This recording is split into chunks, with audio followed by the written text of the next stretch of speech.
आदाब, मैं हूं मुमताज आलम रिजवी और इस वक्त मैं आपकी खिदमत में लाइव हाजिर हुआ हूं। बात करूंगा इजराइल और फिलिस्तीन के मसले पर। जहां इजराइल और फिलिस्तीन का मसला आज भी दुनिया के लिए तवज्जो का मरकज बना हुआ है। सिंबल ऑफ पीस इस वक्त फिलिस्तीन बना हुआ है, क्योंकि अगर यहां लोगों को इंसाफ मिलता है तो फिर दुनिया में ऐसा लगेगा कि वाकई आज भी इंसाफ मिल सकता है।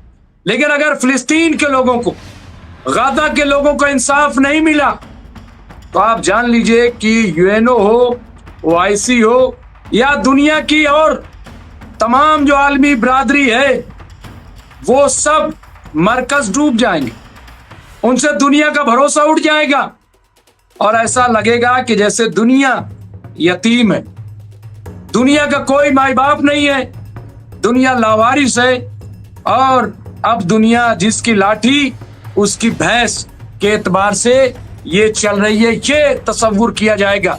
और इसीलिए दुनिया के जो अमन पसंद लोग हैं, इसीलिए दुनिया की बड़ी तंजीमें यूएनओ के बारे में कुछ भी कहिए, लेकिन आज भी यूएनओ चीख चीख कर कह रहा है कि गाजा में लोगों के साथ जुल्म किया जा रहा है, ज्यादती की जा रही है। मैं ये तमहीद इसलिए रोज बनाता हूं ताकि आपको याद रहे कि गाजा में इस वक्त क्या हो रहा है, आपको मालूम हो कि इजराइल क्या कर रहा है, आपको यह भी मालूम हो कि यूएनओ में क्या हो रहा है, ओआईसी में क्या हो रहा है, इंटरनेशनल कोर्ट में क्या हो रहा है, अमेरिका क्या कर रहा है, तमाम जो मुस्लिम ममालिक वो क्या कर रहे हैं, ये सब आपको आपके इल्म में हो। और ये बहुत जरूरी हो जाता है कि हम आपको बताएं कि इस वक्त क्या हो रहा है गाजा में, इस वक्त क्या हो रहा है फिलिस्तीन में, इस वक्त क्या हो रहा है इजराइल में।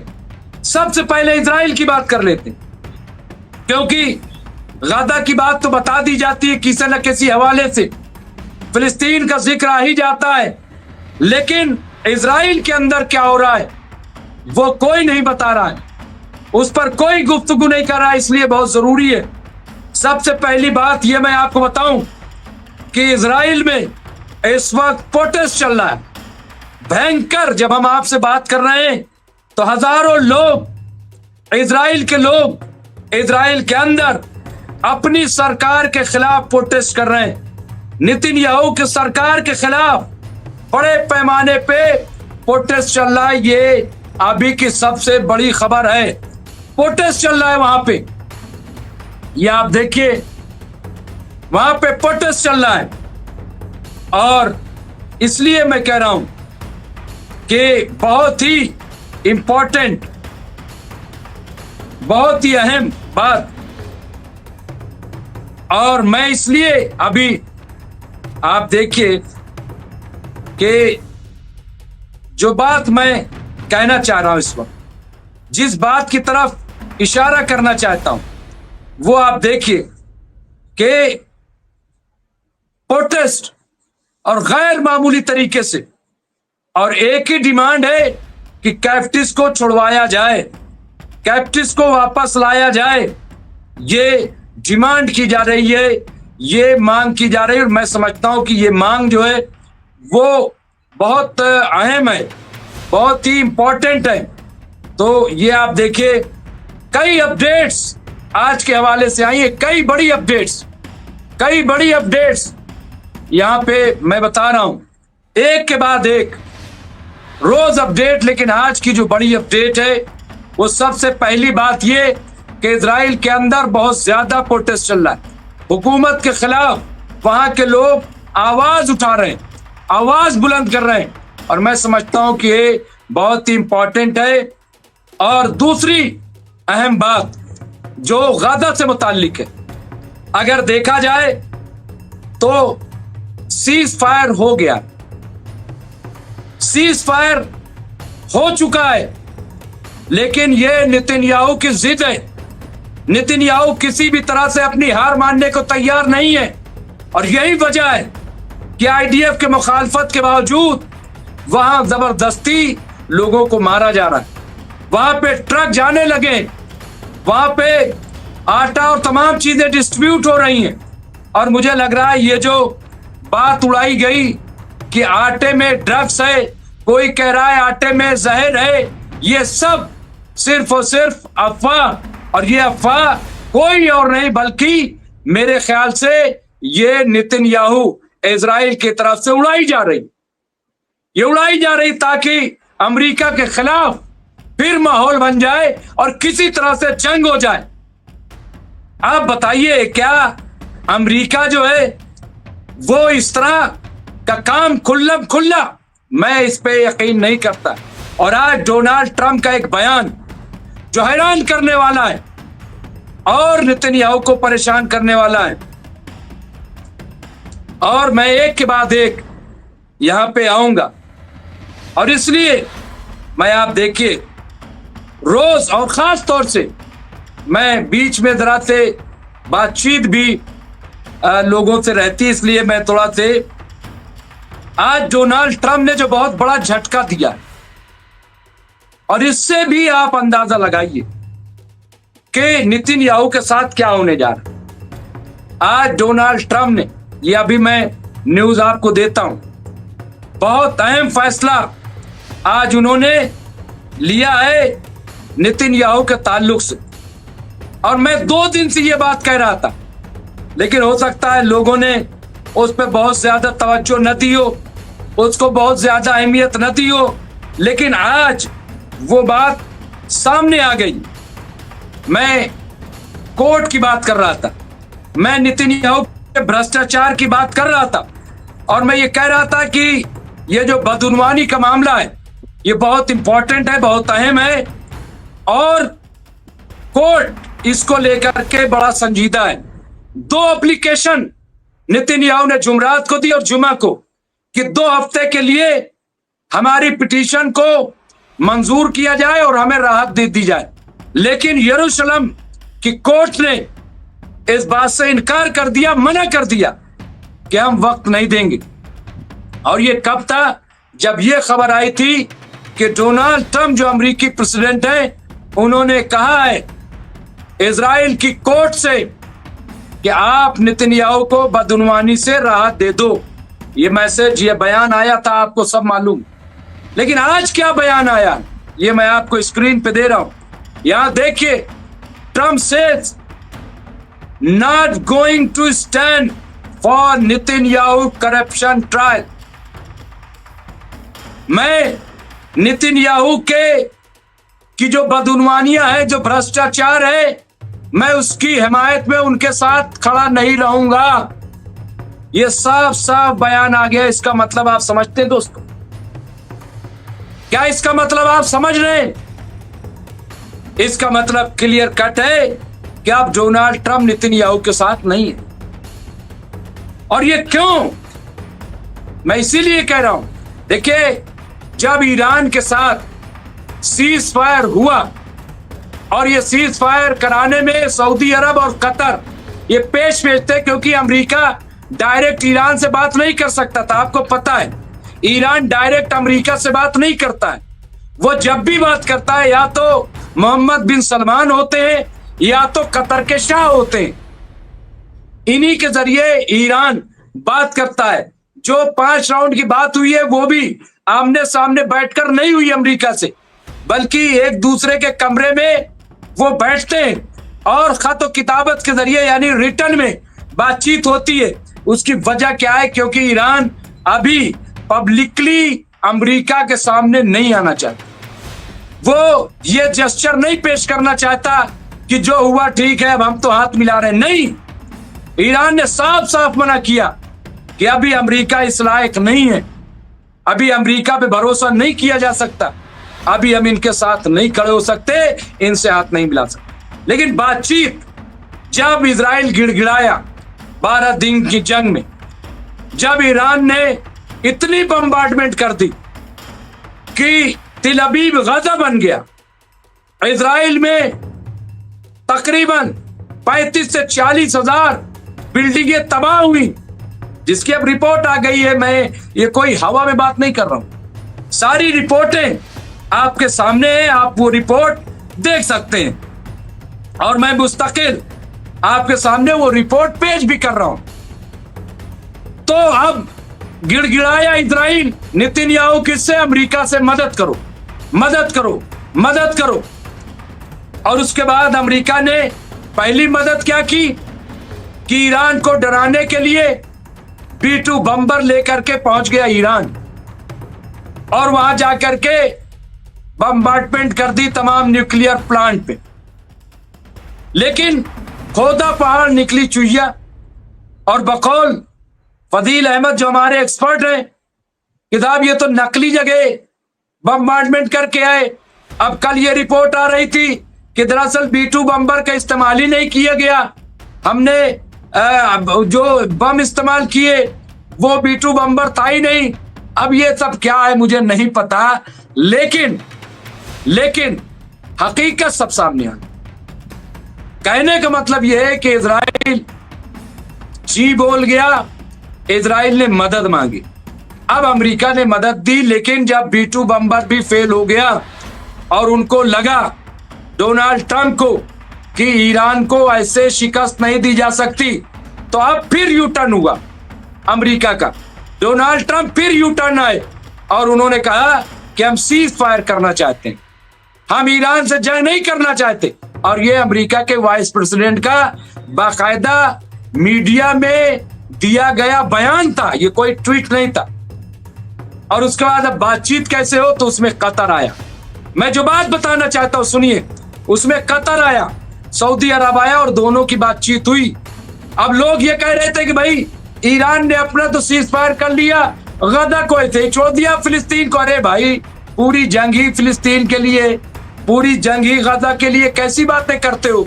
अब ईरान ने जो सीज फायर की, जंगबंदी की, वो गजा में जंगबंदी की शर्तों पर की। और कल इसका जिक्र आपने देखा कि हमारे जो गेस्ट थे मेजर जनरल जावेद इकबाल साहब ने इस चीज को एडमिट किया, उन्होंने ये बताया। और यही वजह है कि आप देखिए जैसे ईरान और इजराइल के दरमियान सीज फायर होता है, उसका पहला नतीजा ये आता है कि मस्जिद अक्सा में जो ताला लगा था वो खोला जाता है।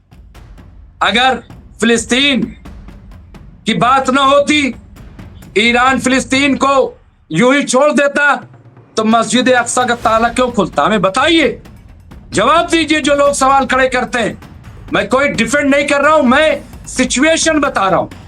मैं आपको कड़ी से कड़ी मिला करके तस्वीर पेश करना चाहता हूं ताकि आप भी किसी नतीजे पर पहुंचे, आप भी कहीं स्टैंड करें।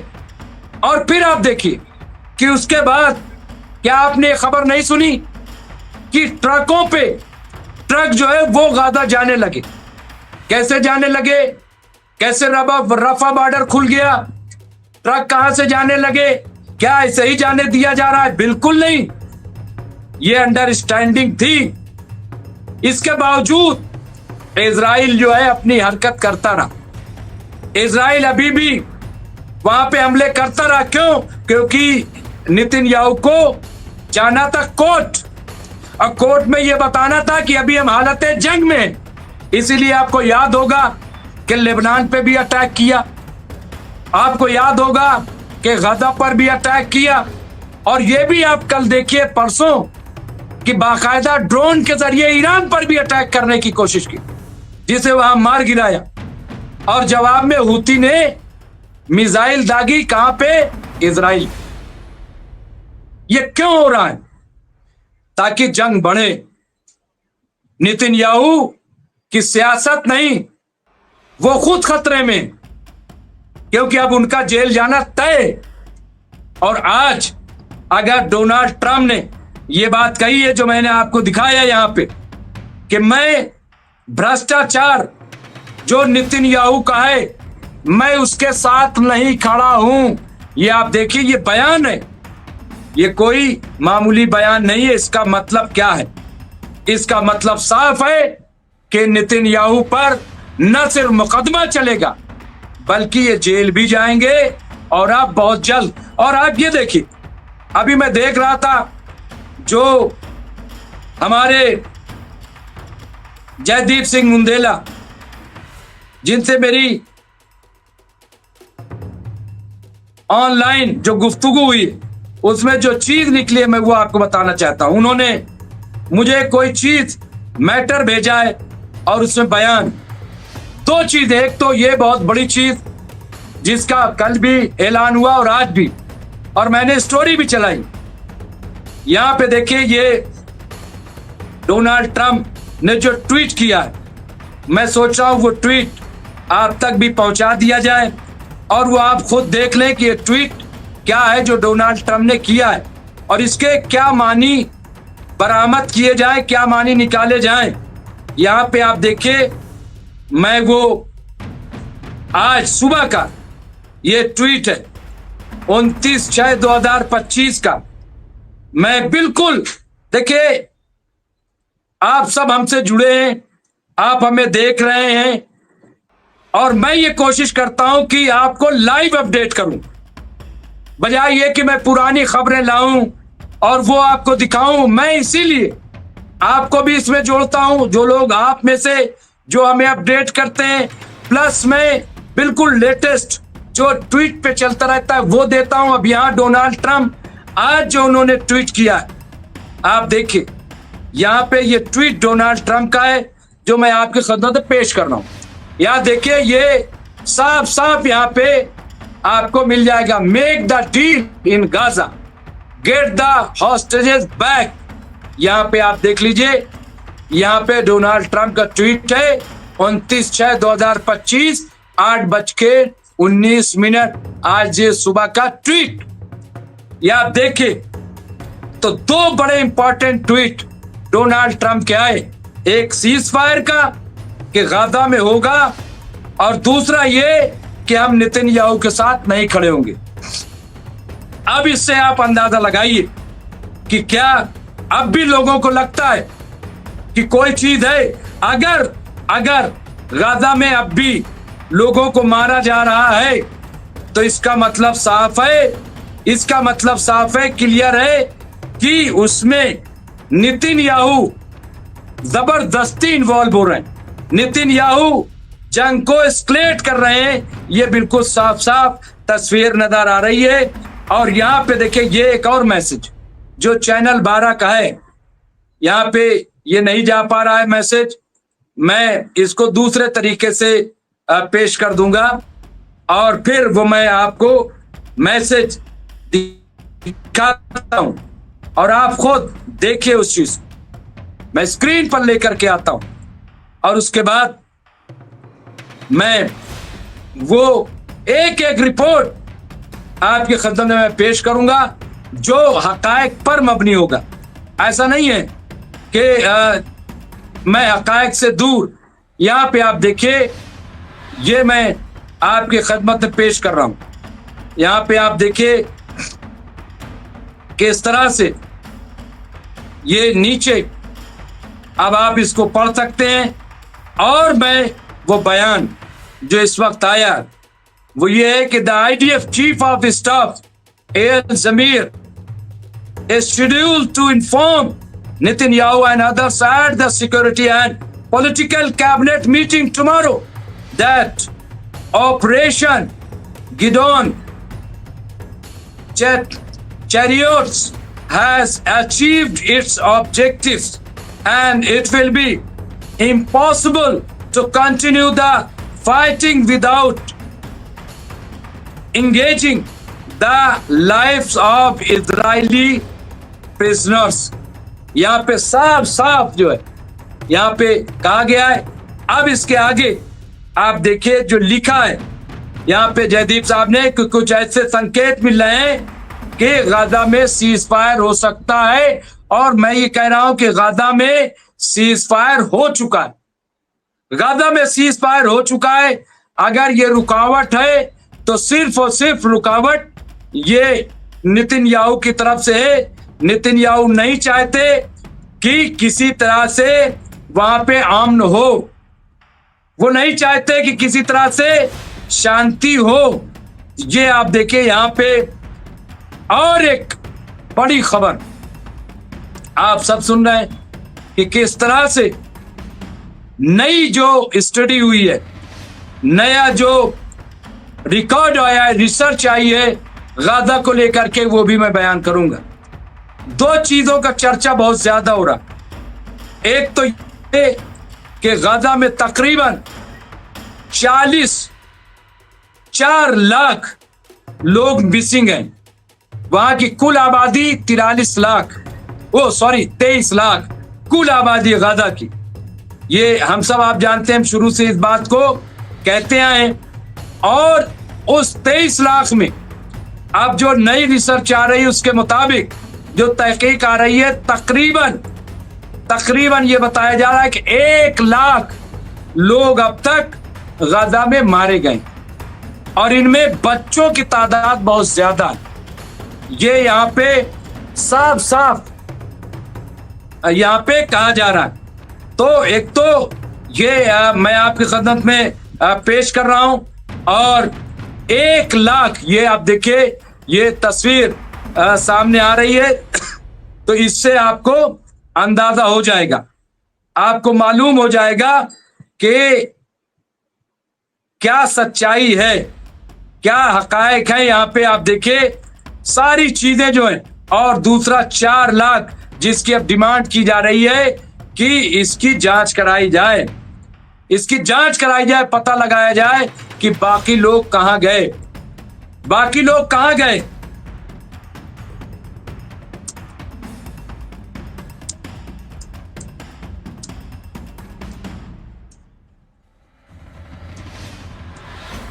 मैं आ रहा हूं, बाकी लोग कहां गए। तो ये एक बहुत बड़ी रिसर्च और इसमें बच्चों को टारगेट किया गया है। तो ये भी आप देखिए, अभी जब ये सीज फायर होगा तो जाहिर सी बात है कि तमाम चीजें निकल के सामने आएंगी और इस पे जवाब देना पड़ेगा।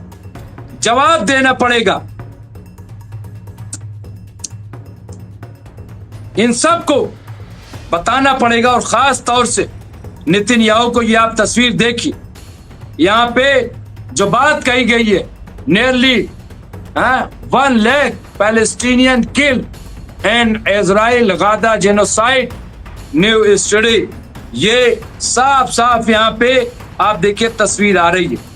और ये मैं समझता हूँ बहुत ही इंपॉर्टेंट है, बहुत ही अहम है और इस चीज को हमें समझना पड़ेगा तो और देखना पड़ेगा इस चीज को हमें।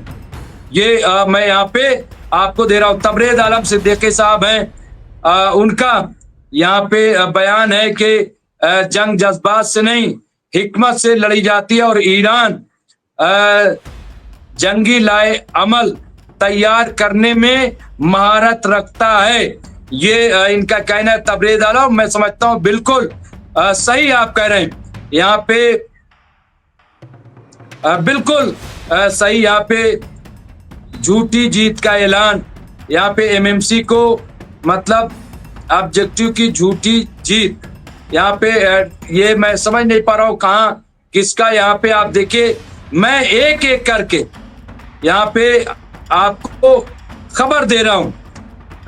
यहाँ ये सब मौला अली के दुश्मन हैं, 1400 साल से समझाया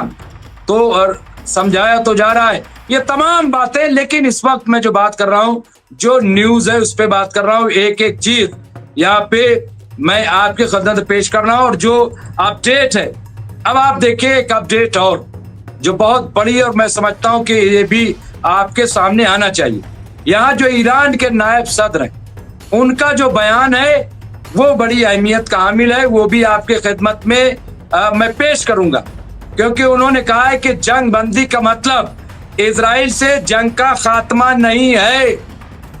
ये यहाँ पे साफ यहाँ पे ईरान ने कह दिया है कि जंग बंदी का मतलब कतई ये नहीं है कि हमने जंग खत्म कर दी है, जंग जारी है। ये ईरान के जो वहां पे वाइस प्रेसिडेंट है, मैं वो हेडिंग आपके खिदमत पेश कर रहा हूं और आप खुद देखिए। मैं बहुत ज्यादा वक्त आपका नहीं लूंगा, 5 से 7 मिनट और उसके बाद मैं एंड कर दूंगा। यहाँ पे आप देखिए, मैं ईरान के जो नायब सदर हैं उनका जो बयान आया, मैं इसीलिए कहता हूं मैं जो भी खबर यहाँ पे दे रहा हूं वो हकायक की बुनियाद पे होंगे, वो सच्चाई की बुनियाद पे होंगे। और कोई एक खबर ऐसा नहीं है कि हम इधर उधर से देंगे। यहाँ पे आप देख सकते हैं मैंने दे दिया। सीनियर नायब सदर डॉक्टर मोहम्मद रजा आरिफ ने इरना न्यूज एजेंसी के मैनेजिंग डायरेक्टर, दीगर ओहदेदारों और नामानिगारों के साथ नशिस्त में ईरान के खिलाफ 12 रोजा दहशत गर्दाना जारियत के बारे में कहा कि दुश्मन ने 4 अशरे की बिलवास्ता जंग के बाद बराह रास्त जंग शुरू की। यानी उन्होंने कहा कि 40 साल से वो इधर उधर से ईरान से जंग कर रहे थे, लेकिन पहली बार वो बराह रास्त सामने आए। उन्होंने कहा कि ईरान अमेरिका बिलवास्ता मुज़ाकरात के दौरान ये जंग हम पर मुसल्लत की गई, जो मगरिब की डिप्लोमेटिक कोशिशों की शिकस्त है। सीनियर नायब सदर मोहम्मद रजा आरिफ ने कहा कि बाद मुश्किलात के बावजूद ईरानी अवाम मुल्क और निजाम के दिफा पर उठ खड़े हुए। उन्होंने कहा कि दुश्मन ने इस 12 रोजा जंग में ईरान के निजाम और समाजी ढांचे का शिराजा मुंतशिर कर देने के मकसद से दहशत गर्दाना जारियत शुरू की, लेकिन हमारे अवाम ने मुत्तहिद होकर दुश्मन का मुकाबला किया और इसको शिकस्त दी, इसको हराया। मोहम्मद रजा आरिफ ने कहा कि ईरान ने ये फतेह अपनी दिफाई टेक्नोलॉजी और अपने तैयार करदा असलहे से हासिल की है। यानी अभी किसी से मदद नहीं ली, न चीन से न रूस से, ये ईरान ने साफ कर दिया है। ये आप देखिए हासिल की है। सीनियर नायब सदर ने कहा कि दुश्मन गुज़िश्ता 4 अशरे के दौरान बिलवास्ता यानी इनडायरेक्ट जंग कर रहा था, लेकिन हालिया जंग में उसके चेहरे से नकाब हट गई और खुलकर बराह रास्त मैदान जंग में आ गया। उन्होंने इसी के साथ कहा कि जंग बंदी का मतलब जंग का खात्मा नहीं है। इजरायली हुकूमत पर हरगिज एतमाद नहीं किया जा सकता। तो यहाँ पे आप देखिए साफ साफ अब यहाँ पे क्लियर कर दिया है। बहुत सारे बयानात है, बहुत सारे यहाँ पे सैयद अब्बास इराकची का भी यहाँ पे बयान सामने आ गया है।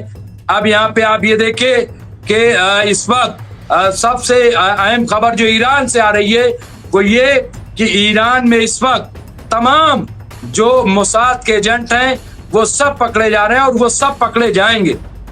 उसकी वजह क्या है कि ईरान को जो दस्तावेज हाथ लगे हैं इजराइल के, उससे सारा कुछ पता चल गया कि कहां कहां मोसाद तैनात है, कहां कहां क्या क्या होने वाला था। और इसीलिए जो ईरान की बर्बादी का ख्वाब देखा गया था उसमें शर्मिंदा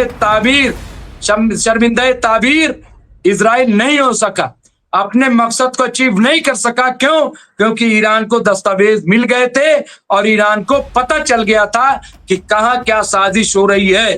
तो ये साफ साफ यहाँ पे देखे तो ये आप देखें कि अब तक 700 गिरफ्तारियां हो चुकी हैं, उनको फांसी भी देने का काम शुरू हो गया है। तो यहाँ पे आप देखिए कि इधर ईरान पर बम बरसाता रहा, उधर हमास के ताबूत में ठोक दी एक और केल, लेकिन ऐसा कुछ नहीं है। ये भी आप देखिए कि इस दौरान हमास की ताकत बहुत बढ़ गई। 80,000 हमास के फाइटर जो है वो निकल के आ गए हैं। तो ये भी अपने आप में एक बड़ा नुकसान इजराइल का हो गया है। अब यहाँ दुश्मनी दोस्ती की तरफ इजराइल अमेरिका से पिटे ईरान को आई अपने इस दुश्मन के, ये ऐसी खबरें, ये उल्टी खबर चलाई जाती है। ईरान और सऊदी अरब से दोस्ती हुए जमाना हो गया, ये सब जानते हैं। तो बहरहाल इस वक्त के ये अहम खबरें थी जो मैंने आप खिदमत में पेश की है। 10:30 बजे मैं लाइव करूंगा, आपके साथ फिर जुड़ूंगा, लेकिन फिलहाल इतना ही आपके साथ यहाँ मुझे हाजिर होना था और अपडेट करनी थी। तो इस वक्त की ये जो बड़ी खबरें इस वक्त आई थी, 2-3 बड़ी। एक तो ये कि नेतन्याहू का जेल जाना तकरीबन तय है, क्योंकि डोनाल्ड ट्रंप ने कहा कि नेतन्याहू की बदउनवानी के मामले में हम नेतन्याहू के साथ खड़े नहीं होंगे। दूसरी तरफ जो यरूशलेम की अदालत है उसने जो पिटीशन थी नेतन्याहू की उसे खारिज कर दिया है और उन्हें सुनवाई के लिए आना पड़ेगा। तीसरी चीज ये कि गाजा में सीज फायर हो गया है, गाजा की बस अनाउंसमेंट बाकी है और नेतन्याहू उसमें रुकावट बन रहे हैं। और मैं समझता हूं कि अब नेतन्याहू की बात नहीं सुनी जाएगी। तो यहाँ पे आप देखिए ये तमाम चीजें मैं आप खिदमत में पेश कर रहा हूँ और यही बड़ी इंपॉर्टेंट खबरें थी। बाकी 10:30 बजे मैं फिर आपके साथ लाइव रहूंगा और आपसे बातचीत करता रहूंगा। बहुत बहुत शुक्रिया तमाम हजरात का जो हमसे जुड़े हुए थे, बहुत बहुत शुक्रिया।